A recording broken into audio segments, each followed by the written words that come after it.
પરિવારનું ધ્રુસકે ને ધ્રુસકે રુદન અને અફાટ આક્રોશનું કારણ છે એક જુવાન જો દીકરાને ઉડાડનાર રફતારના રાક્ષસને ગણતરીની કલાકમાં જામીન મળી જવા. દીકરાની ચિતા ઠંડી નથી થઈ ત્યાં તો આરોપીને જામીન મળી. રાજકોટના મૃતકના માતા બાબુ સહિતનો પરિવાર ધ્રુસકે ને ધ્રુસકે રડ્યો. 9 નવેમ્બરે રાત્રિના રાજકોટના કાલાવાડ રોડ ઉપર પૂરપાટ ઝડપે દોડતી BMW કારના ચાલક અને ઉદ્યોગપતિ આત્મન પટેલે એક્ટિવા પર જતા અભિષેક નાથાણીને હડફેટે લેતા કાર 10 ફૂટ ઉછળી અને અભિષેકે 50 ફૂટ ફંગોળ્યો અને તેનું ઘટના સ્થળે જ મૃત્યુ નિપજ્યું. આ ઘટનામાં આરોપીને એક જ દિવસમાં જામીન મળી જતા મૃતકના પરિવારજનોએ પોલીસ ઉપર આક્ષેપ કર્યો છે અને પોલીસની કામગીરી પર સવાલ ઉઠાવ્યા. વળી જે FIR કરાઈ છે તેમાં આરોપીના નામનો ઉલ્લેખ પણ નથી કરાયો. પોલીસ આરોપીને બચાવતી હોવાના આક્ષેપ સાથે પરિવારજનો દ્વારા કોર્ટમાં અરજી કરવામાં આવશે.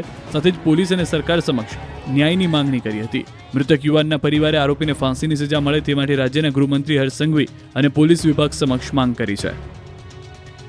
વડગામના મોટી ગીડાસણ ગામના શહીદ જવાન જિગ્નેશ ચૌધરીને ન્યાય અપાવવાની માંગ સાથે VHPની સભા મળી હતી. વડગામ માર્કેટયાર્ડ ખાતે સંતો મહંતોની ઉપસ્થિતિમાં શોક સભાનું આયોજન કરાયું હતું. શહીદ જવાન જિગ્નેશ ચૌધરીની બિકાનેર નજીક ટ્રેન મુસાફરીમાં ટ્રેન અટેન્ડન્ટ દ્વારા છરીના ઘા ઝીકી હત્યા કરી દેવાતા રોષ ફાટી નીકળ્યો છે. આ ઘટનાને લઈ શહીદ જવાન જિગ્નેશ ચૌધરીના પરિવાર સહિત હિન્દુ સમાજમાં રોષની લાગણી ભભૂકી ઉઠી છે. ત્યારે આજે વડગામમાં વિશ્વ હિન્દુ પરિષદ દ્વારા શહીદ જવાન જિગ્નેશ ચૌધરીની યાદમાં વડગામ માર્કેટયાર્ડ ખાતે શોક સભા યોજાઈ. જે બાદ વડગામ માર્કેટયાર્ડથી વડગામ મામલતદાર કચેરી સુધી ન્યાય યાત્રા યોજાઈ, જેમાં VHPના આગેવાનો મહંતો સહિત મોટી સંખ્યામાં સમસ્ત હિન્દુ સંગઠનના લોકો જોડાયા હતા. શહીદ જવાન જિગ્નેશ ચૌધરીને ન્યાય મળે, શહીદ જવાનના હત્યારાઓને કડકમાં કડક સજા ફટકારવામાં આવે, સાથે જ શહીદ જવાન જિગ્નેશ ચૌધરીના પરિવારને આર્થિક સહાય તેમજ પરિવારમાંથી કોઈ પણ એક વ્યક્તિને સરકારી નોકરી આપવામાં આવે તેવી માંગ કરી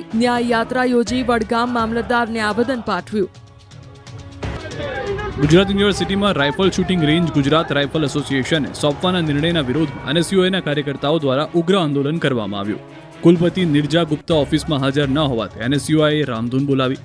કુલપતિને જ રજૂઆત કરવા માટે NSUIના કાર્યકર્તાઓ અડગ જોવા મળ્યા.